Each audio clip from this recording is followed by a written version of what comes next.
오늘 아침에 저희가 읽은 말씀은 어제의 말씀에서 계속 이어집니다. 어제 말씀이 뭐였죠?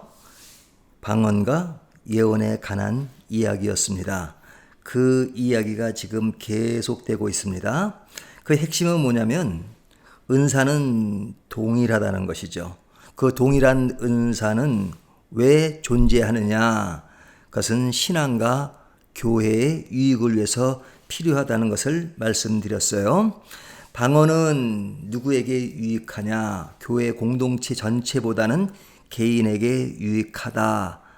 그런 말씀을 드렸습니다. 그런 이유는 뭐냐면 교회 안에서는 그 방언을 말할 때 알아듣지 못하는 사람들이 있기 때문에 알아듣지 못하는 그 이유로 말미암아 그것은 다른 사람에게는 큰 유익이 되지 않는다 하는 이야기를 한 것입니다.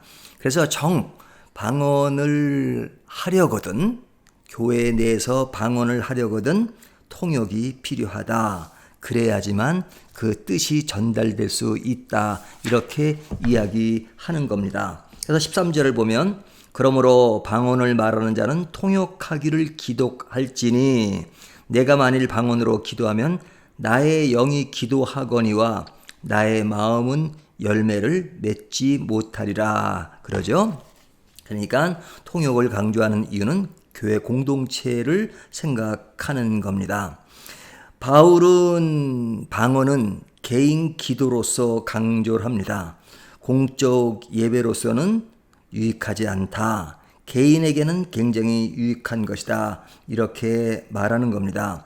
바울이 이런 이야기를 담대하게 말할 수 있는 것은 바울이 방언을 못하지 않기 때문입니다. 그는 방언에 대해서 무엇이라고 말하고 있냐면 18절을 보면요.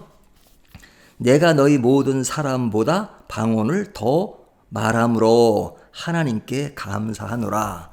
그러니까 바울이 방언을 못하면서 이런 이야기를 하는 것이 아니라 방언을 할 줄 아는 사람으로서 나는 방언의 유익이 무엇인지 또 그것이 교회 내에서 절제해야 될 것이 무엇인지를 이야기하는 겁니다.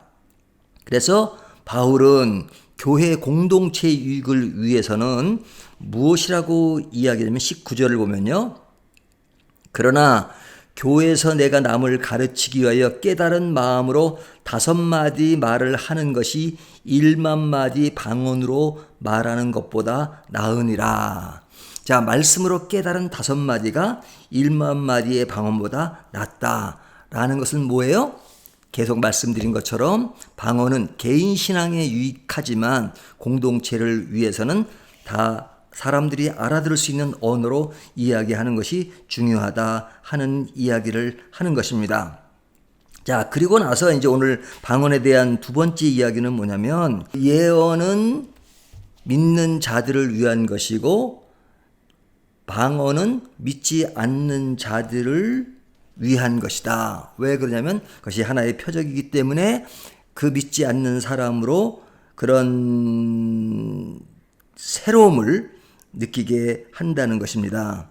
하지만 그와 더불어서 공동체 안에서 방언이 이루어질 때 또 문제가 되는 것을 이야기합니다. 23절에 보면 그러므로 온 교회가 함께 모여 다 방언으로 말하면 알지 못하는 자들이나 믿지 아니한 자들이 들어와서 너희를 미쳤다 하지 아니하겠느냐.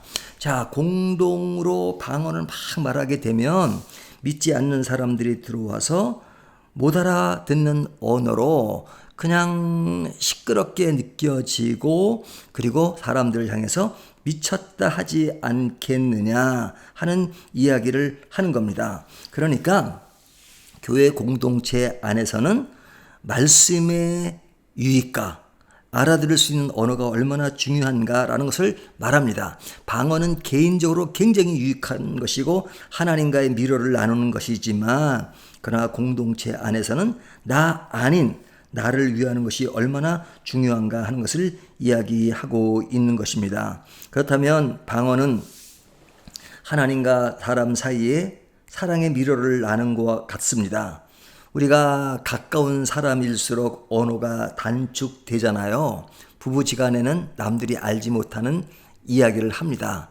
축소용으로 얘기하죠. 뭐 여보 그것 좀 가져와. 그러면 통하잖아요. 다른 사람들은 그것이 무엇을 말하는지 모를 수 있습니다.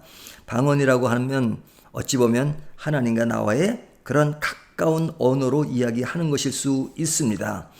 하지만 그것이 자랑이나 교만이 되어서는 안 된다. 사도 바울이 고린도 교회에서 방언에 대한 이야기를 이렇게 섬세하게 하는 이유는 그들이 방언을 최고의 가치로 알고 최고의 은사로 알고 그러지 못한 사람을 무시하거나 그것이 교만하게 나타난 것이기 때문에 이 글을 쓰고 있는 것이 아니겠습니까?